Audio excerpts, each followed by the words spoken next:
Hello everyone, my name is Naomi Montesino Sanz and I am a primary teacher in a school in Murcia.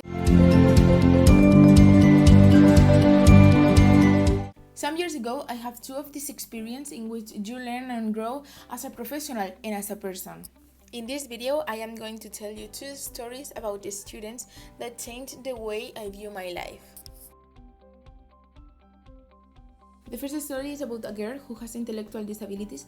I'm going to call her Lisa, but it doesn't her real name. Now I will let you know the procedures that we follow. The first thing that I had to manage in this case is whether my student can be in a regular classroom or not. If the answer was no, she will have to be moved to an open classroom, but the answer was yes. So the school and I had to make some changes. About the ones that I had to do in my classroom, I had the following ones. The first thing is that I must create a respectful environment in which all my students are equal. This is crucial to make Lisa feel comfortable and with desire to work. My student receives some help inside and outside the classroom, individually and in groups, from professionals that help her a little bit. This was included on her PTI. Once these measures were taken, I had to wait to see how she developed during a month, more or less. After this time, I added other measures to treat her better. She started receiving assistance from the Center's Technical Educational Assistants.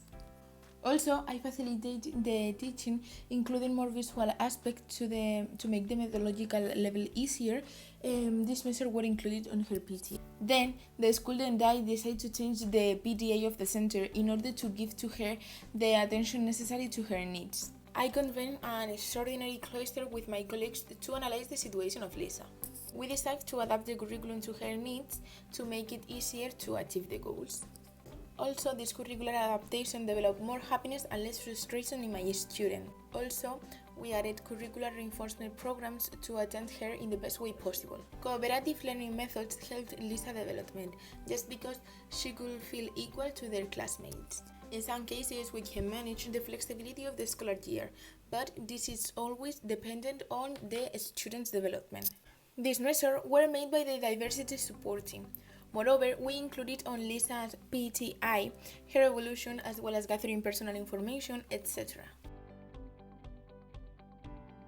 The second story is about a school in which I stayed only for one scholar course. This school has a peculiarity and it has a high percentage of students who don't know Spanish. They bring me a lot of things that I am not going to forget, but now I am going to explain what aspects of the PAD I included in my class. The first thing that we must know is that students become from another educational system, and we must cover their needs of language, but also the difference between the educational systems. About the ordinary measures of the PAD, I used the following ones. The first one is the reinforcement and curricular support of contents working class. This can be useful to make the language of the contents more easier and to have an extra support. The next one is that the inclusion of information and communication technologies will be helpful to make language learning more interactive, and the student without knowing it will learn before than with ordinary methods. At the beginning, we must include the graduation of activities, not only for the content of it, but also for the language, and start with easier activities in which language will be easier. Also, the peer tutoring will be really useful too. About the specific measures of the PAD, I used the following ones. Depending on the level of the children, we could make significant curricular adaptations in order to make the learning process easier. Also, I include programs for foreign students to learn the language better and easier. Another thing are curricular reinforcement programs, because we don't have to forget that students came to another educational system and they need more support than the other students. And the last thing that I included was educational compensation programs to compensate for the level of the language and for the level of formation.